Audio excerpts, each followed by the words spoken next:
house. And la team est où? Je vois que tu es déjà en live là. Ouais. D'accord. Bonjour tout le monde. Bonjour. Bonjour et bienvenue sur ce live. Là, nous sommes en live, décidément, ça c'est cool. Nous sommes en live en fait. Ouais, super. Nous sommes en live et bienvenue sur ce live. Je vérifie seulement qu'on a le son. Oui, le live est démarré. On a le son. Ça, c'est parfait. C'est parfait. Nous sommes en live et bienvenue à tout le monde et merci encore d'être là. Aujourd'hui, nous allons parler de quelque chose d'un sujet spécial en fait. Pas spécial en fait, mais c'est la préoccupation de tout le monde. Comment booster son business en temps difficile? Je pense que j'ai fait une petite erreur là. Laisse-moi changer un peu ça. Laisse-moi changer un peu ça dans la bannière. Je crois que j'ai fait une erreur. Comment booster son business en temps difficile? Voilà. Je pense que là, c'est mieux. Voilà, merci tout le monde d'être sur ce live et bienvenue sur ce live, Nous parlons de comment booster ton business en temps difficile. Je suis très heureuse de faire ce live avec moi, je suis Adine Nenchtem et Eric à côté. Et nous allons partager avec toi des astuces. En fait, ça, c'est notre live de la semaine. En fait, on va partager avec toi des astuces. Comment faire pour booster ton business pendant ce temps difficile. C'est vrai que en ce moment, en fait, si tu regardes les informations, c'est la catastrophe. On va te dire que rien ne va, en fait. La vérité, c'est qu'il y a quelque chose que je vais dire de manière claire. En fait, depuis que je suis née, ça a toujours été la crise, en fait. La vérité, c'est que est-ce qu'on t'a déjà dit un jour qu'il y a quelque chose qui ne va pas? Eric, t'en penses quoi? Est-ce que depuis que tu es né, on t'a dit qu'il y a quelque chose qui allait, en fait? Oui, bonjour tout le monde. Je suis Eric Nintidem. Bienvenue à tout le monde. Je dirais d'abord bonjour à tout le monde.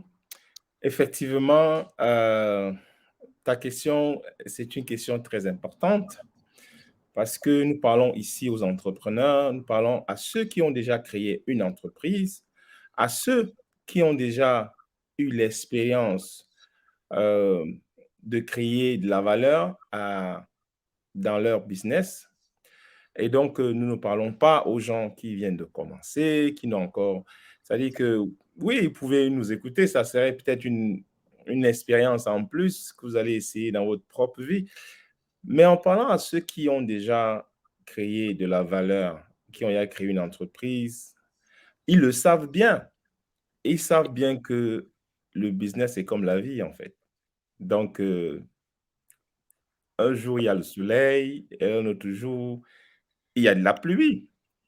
Et maintenant, tout dépend de la manière dont on accueille la pluie ou bien le soleil. Il y a des jours il fait tellement chaud qu'on n'a pas envie vraiment de s'exposer au soleil. Il y a des jours qu'il pleut et on adore la pluie. Donc, c'est ça le business. Nous allons donc parler de comment est-ce que tu peux avoir un business stable, quelle que soit la saison de pluie, de saison, qu'il fasse chaud ou qu'il fasse, je dirais pas mauvais, mais que le temps change.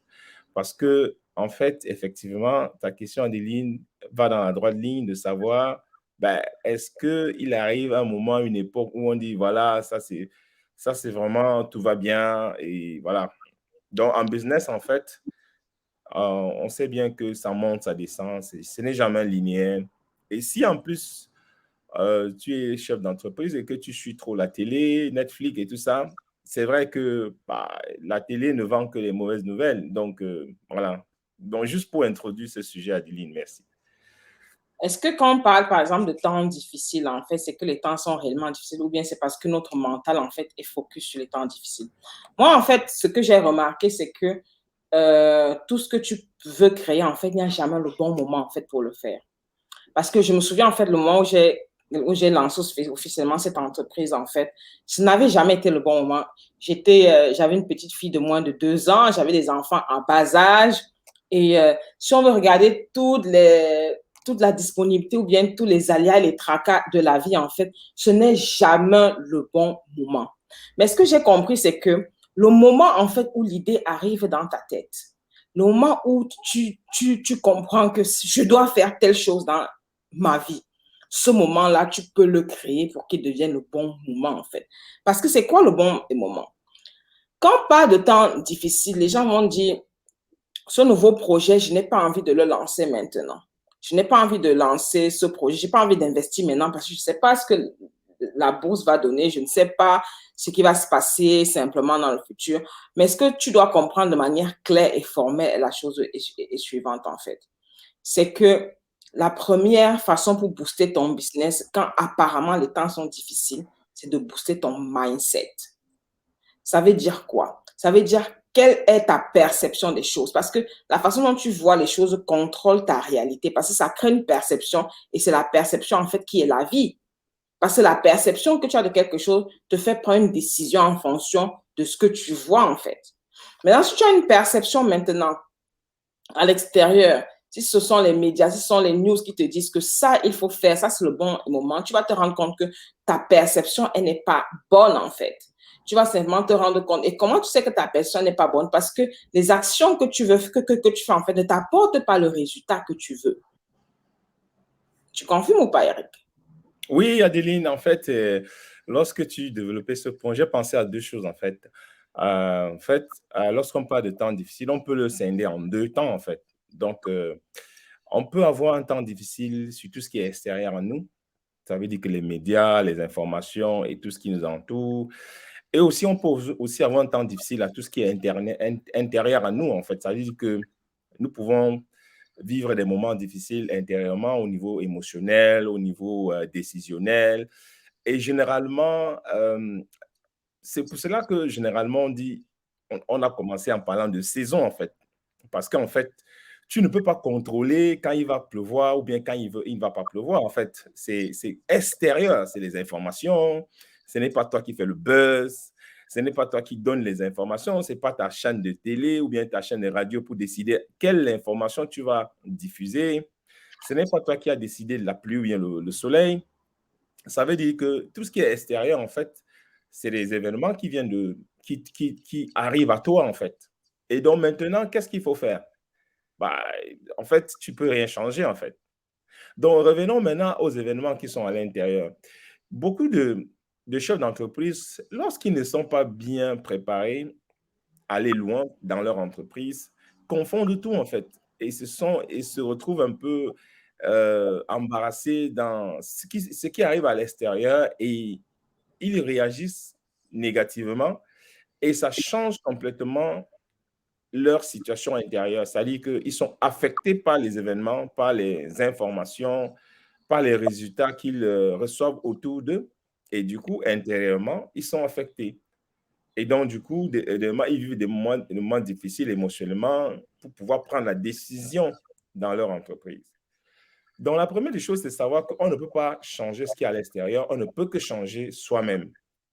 Comment est-ce que tu vas changer toi-même pour que les événements difficiles que tu vis à l'extérieur deviennent pour toi des opportunités au lieu d'être que des challenges? Donc, ça, c'est vraiment quelque chose de très important pour un chef d'entreprise de haut niveau, des personnes qui veulent vraiment avoir des résultats exponentiels dans leur vie. C'est les personnes qui savent contrôler l'intérieur. C'est les personnes qui savent que émotionnellement, sur la prise de décision, ils ne doivent pas se confier aux informations de l'extérieur et ils doivent être en permanence à la recherche d'opportunités. Donc, voilà un peu presque ce que je peux dire jusqu'à présent, Adélie. Effectivement, quand tu parles en fait de se concentrer sur son monde intérieur, je me souviens à l'époque, je lisais plein de livres en fait sur la science pour devenir riche, le succès. J'ai oublié c'est ce fameux auteur en fait qui disait vraiment que le succès c'est ton monde intérieur, ce n'est pas ton monde extérieur. J'ai dû comprendre ça après près de 6 ans pour comprendre, parce que je comprends toujours le succès à l'intérieur, mais pas à l'extérieur. Mais en la vérité, c'est que je ne comprenais pas en fait. Je disais, ah oui, je comprends, mais la vérité, c'est que, est-ce que tu comprends quand tu dis que le succès est à l'intérieur et pas à l'extérieur? Tu dis que, mais non. Parce que ce qui se passe, c'est que la plupart des gens parlent du succès, mais se sentent en échec à l'intérieur. La plupart des gens disent que je vais avoir le succès, quand j'aurais fait 250 000 dans mon business, quand j'aurais fait 1 million d'euros, quand j'aurais fait ça. On voit le résultat comme étant une part du succès. Et c'est là où, en fait, on se trompe. Parce que si tu regardes, je crois que c'est Antigel qui a défini le succès en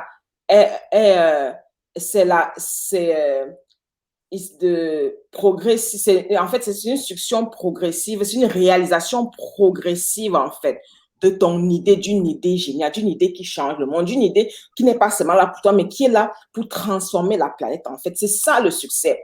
Donc, chaque fois que tu es en train de réaliser cette idée, tu es dans le succès.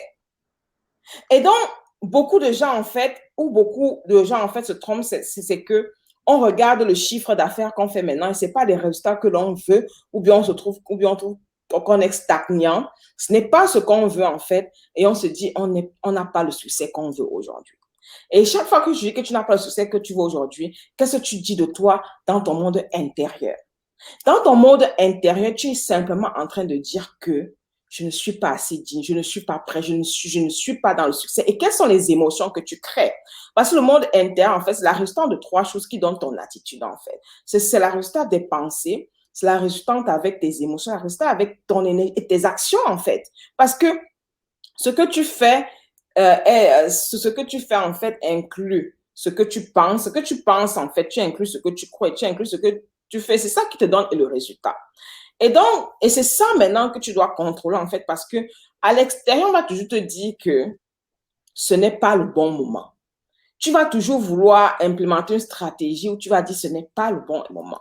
Mais la vérité, c'est que quand tu vas voir tout le monde quand tu fais le saut quantique, en fait, c'est quand tu as pris une décision radicale dans ton business. La question que je te pose aujourd'hui, c'est que est-ce que ton business, en fait, est connecté à servir les clients qui vont arriver dans les 10 ans qui arrivent? Ça, c'est une question que je pense que beaucoup d'entrepreneurs ne se posent pas, mais que chaque entrepreneur doit répondre maintenant. Parce que nous sommes en train de traverser une période en fait de transformation due à la technologie, en fait. Et je suis souvent effrayée de voir beaucoup de personnes qui n'ont pas encore intégré le facteur technologique dans leur entreprise, en fait. Parce qu'ils sont effrayés, ils disent que je ne sais pas comment ça va marcher. Est-ce que le produit, est-ce que dans tes systèmes, dans tes procès, dans ta façon de créer, d'avoir le résultat, ou bien dans la façon dont tes employés communiquent, en fait, dans la façon dont tes process, en fait, ils communiquent, tu as mis des systèmes et tu es informatisé. Ça veut dire quoi? Est-ce que tu peux t'asseoir derrière ton ordinateur et tu as ton entreprise, en fait? Tu as comment le flux de données des échanges circule? Ça, c'est la première chose. La deuxième chose, en fait, et comme on disait, comme on a parlé de la première chose qui est ton monde intérieur, quelles sont tes pensées, tes croyances, ce que tu crois, c'est capital, en fait. Ça permet à t'aligner. Ça permet à t'aligner, en fait, à la vision de ton business. Parce que la vérité, c'est que tu es dans le succès quand tu es dans la vision. Et être dans la vision, c'est pas quelque chose qui est toujours facile. Parce que la vision, c'est quelque chose que tu dois habiter. Habiter dans ton monde intérieur. Ça veut dire que ton monde intérieur, c'est lui qui est la vision, en fait. Chaque fois que tu es dans cette vision, tu es déjà dans ce résultat. Et donc, dans le résultat, qu'est-ce qui se passe, en fait? Parce que ce que nous, on enseigne à nos clients, en fait, c'est de comment manifester leur vision, en fait, pour pouvoir créer un héritage multigénérationnel. Parce que à quoi ça sert réellement de créer un business aujourd'hui et de voir qu'après, travailler une vie, en fait, de ne pas pouvoir retransmettre ce patrimoine, en fait, à ton entreprise. Il y a un nouvel type d'entrepreneur vraiment qui doit éclore et qui est en train d'éclore dans le siècle qui arrive, en fait. Ce sont les entrepreneurs du futur. Je te laisse, Eric, partager un peu l'ADN de ce nouveau type d'entrepreneur, en fait. Oui, Adeline, franchement, lorsqu'on parle d'entrepreneuriat, je suis tellement motivé et passionné. Et avant de répondre à ta question, je voulais revenir sur un cadre vraiment très pratique euh, quand on parle du monde intérieur, effectivement, c'est lorsque tu fermes les yeux et que tu crées, quelle est l'image que tu as de toi? C'est ça ton monde intérieur. Parce que aussi longtemps que tu ne connais pas l'image que tu as de toi, ben, tu ne peux pas savoir qui tu es. C'est-à-dire que ton image de toi est floue, en fait. Donc, la première des choses. Maintenant, une autre chose, c'est quoi? C'est que sur le cas vraiment pratique dans une entreprise, en fait, chaque chef d'entreprise doit avoir, par exemple, un tableau de bord. Un tableau de bord. Et ce tableau de bord te permet d'avoir les recettes sur un an. Ça veut dire que quoi? ça veut dire que tu dois connaître tes entrées et les sorties et l'implication de ces chiffres-là sur au moins 3 mois. OK? Parce que tu connais tes entrées, tu connais tes sorties. Donc, ça te permet justement d'avoir un tableau de bord qui te permet d'anticiper déjà. Donc, chef d'entreprise, c'est celui qui anticipe sur les résultats dans un futur. Même s'il y a une catastrophe, au moins, il sait qu'il a déjà des clients qui vont lui donner des rentrées sur 3 mois ou bien parfois sur un an, si c'est possible. Mais on sait bien qu'en business, tout peut arriver. On doit être prêt à réagir. Et donc, ça veut dire que quoi? Ça veut dire que il faut avoir plusieurs sources d'entrée. Parce que si tu as un business sur lequel tu t'appuies seulement et que c'est la seule source d'entrée que tu as, et si c'est peut-être dans ce business, il y a une catastrophe naturelle que tu n'as pas prévue, ben ça va faire que tes revenus au niveau de cette entrée vont forcément diminuer. Donc, ça veut dire avoir déjà un tableau de bord et avoir plusieurs sources d'entrée des revenus. Ça te donne au moins la possibilité d'anticiper ton business sur un bon bout de temps, donc à court, à long et à moyen terme. Ça, c'est sur le plan pratique. Donc, si tu es chef d'entreprise et que tu n'as pas ce tableau de bord qui te permet de piloter tous tes revenus, ça veut dire que c'est quelque chose que tu dois rapidement mettre en place. Et généralement, ton tableau de bord doit être calqué à ta banque, des entrées de ta banque. Et plus important, c'est que tu dois être l'ami de ton banquier. L'ami de ton banquier, ça veut dire que tu ne dois pas avoir de soucis, pas de bagarre avec son banquier parce que ton banquier, c'est ton meilleur ami dans le business. Parce que c'est celui qui va te permettre, par exemple, de financer une partie de ton entreprise à un moment où, par exemple, tu as des difficultés de pouvoir, par exemple, avoir un client qui paye à temps, ainsi de suite. Donc, ça, c'est vraiment sur le plan pratique des choses. Et maintenant, qu'est-ce que ça veut dire? Ça veut dire que quand tu as un tableau de bord et que tu connais tes chiffres et que tu connais les informations, tu as les informations qui viennent de l'extérieur, ça t'aide à développer plus ton monde intérieur. Parce que quand tu vis dans un environnement qui est trouble, qui a des données, que tes données ne sont pas stables, ça veut dire que tu es déjà dans le rouge au niveau de tes comptes, tu vas commencer à vivre des moments très difficiles.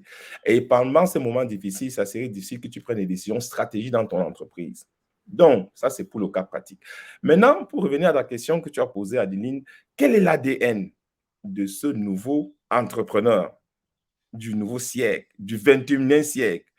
Parce qu'en fait, il y a un philosophe qui a dit le 21e siècle serait spirituel ou bien ne serait pas. Ça, c'est quelque chose qui est vraiment capital à intégrer en tant que chef d'entreprise. Aujourd'hui, tu veux créer plus de revenus, tu veux créer un business qui va permettre à ce que tu puisses euh, euh, exposer qui tu es, vivre ton rêve et aussi léguer ce business à la génération future. Ça veut dire que tu dois être dans cette mouvance spirituelle. La spiritualité, c'est quelque chose qui est simple. C'est souvent un gros mot, mais ça ne veut rien dire. C'est chacun qui définit c'est quoi sa spiritualité. Mais la base, c'est sa connexion à la nature, la connexion à soi-même. Et il y a un entrepreneur gagnant aujourd'hui qui m'inspire beaucoup. C'est le nouveau, comment je vais dire, c'est le nouveau king. En fait, il se nomme le king de l'Afrique. Le prince de l'Afrique. Le prince de l'Afrique. En fait, la manière dont qu'il communique, ça me plaît beaucoup parce que, en fait, il dit ceci. Dans l'une de ses interviews, lorsqu'on lui a posé la question, qu'est-ce qui te fait prendre la décision? Il dit, en chacun de nous, il y a une voix intérieure qui nous parle à chaque moment et qui nous dit, fais ceci, va à gauche, va à droite. Et cette voix intérieure qui te parle, qui me parle, qui parle à tout le monde, existe, a toujours existé depuis la nuit des temps. Mais pourquoi on n'entend pas cette voix intérieure?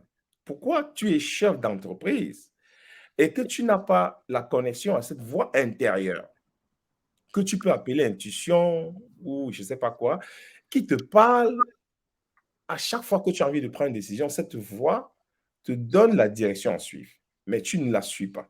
Parce qu'effectivement, nous vivons dans un monde où il y a trop d'informations et on manque de connaissances.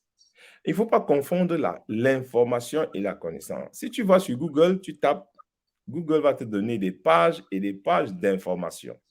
Si tu suis, par exemple, je ne sais pas, un cours en ligne, tu auras de l'information, mais tu n'auras pas la connaissance. Tu n'auras pas la connaissance parce que la connaissance, c'est l'information qui est appliquée avec un retour feedback. C'est ça la connaissance. C'est ce que tu as, ce qu'on appelle, les anglophones appellent embody. Ça veut dire que c'est une information que tu as essayé et que tu as intégré dans ton champ énergétique. C'est ça la connaissance. Et l'intuition fait partie de quelque chose que tu dois utiliser. C'est un outil que tu dois utiliser au quotidien pour t'aider à prendre les décisions dans ton entreprise. Et donc, le nouveau type d'entrepreneur de demain, c'est celui-là qui connaît utiliser les outils qui vont lui permettre de prendre des décisions stratégiques. C'est celui-là qui ne va pas développer son entreprise dans une boîte noire. Parce qu'il y a une époque, par exemple, où on avait des entrepreneurs, qu'on disait qu'ils sont riches, on parlait de leur fortune en millions, en milliards de dollars, mais on ne savait pas ce qu'ils faisaient. C'était une boîte noire.